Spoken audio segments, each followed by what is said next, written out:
Okay, so let's talk a little bit about when to use which of these data presentation tools. We've got histograms, frequency distributions, relative frequency distributions, um, dot plots, and stem and leaf plots, and they've all got their advantages and their disadvantages. So in any given situation, we need to be able to determine which one or which ones are going to be more or less appropriate for us to use. And the things we need to take into account are what kind of data are we looking at? If it's quantitative versus qualitative, that's going to limit our choices for which tools we'll use, and also how big our data sets are. So that's few versus many. So suppose we're looking at qualitative data, right? Colors of cars, favorite fast foods, I don't know, hairstyles, political parties, genres of movies you prefer. A histogram will work for those. A frequency distribution will work also, but a dot plot and a stem and leaf, those are really for quantitative data. We need numbers for those to make sense. So if you're looking at qualitative data where you're not dealing with numbers, pretty much a frequency distribution or a histogram is going to be your way to go. And they're nice because they're very visual. They're very easy to read, especially the histogram. If we're dealing with quantitative data, we can use any of these as we've seen. The real distinction is how many things do we have?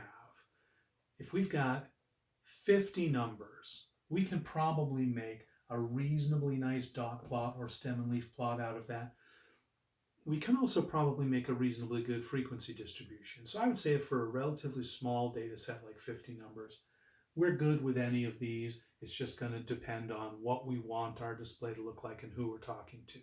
If we have a huge number of data, making a dot plot becomes a little more complicated, and the dots, if the little strings of dots are getting too high, it's going to be a little bit difficult to look at.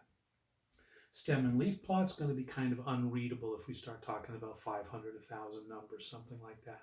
So when we get huge numbers of numbers, huge data sets, we're probably going to want to look at a frequency distribution, and specifically, I forgot to write it here, but a group frequency distribution. We're going to want to put those numbers into categories so that we have only 5, 6, 7 of them instead of having hundreds of them. Okay, so you got a lot of data, you're going to want to have to group the data into categories so we have a relatively small number of categories, and then use a histogram or a frequency distribution to show that.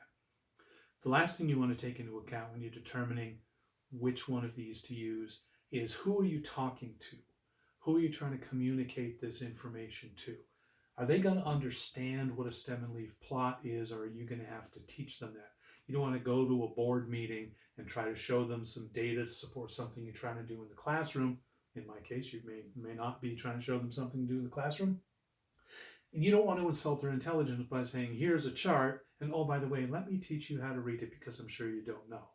You want to use something that's really simple for them to see and understand. If they're not numbers people, you want a picture.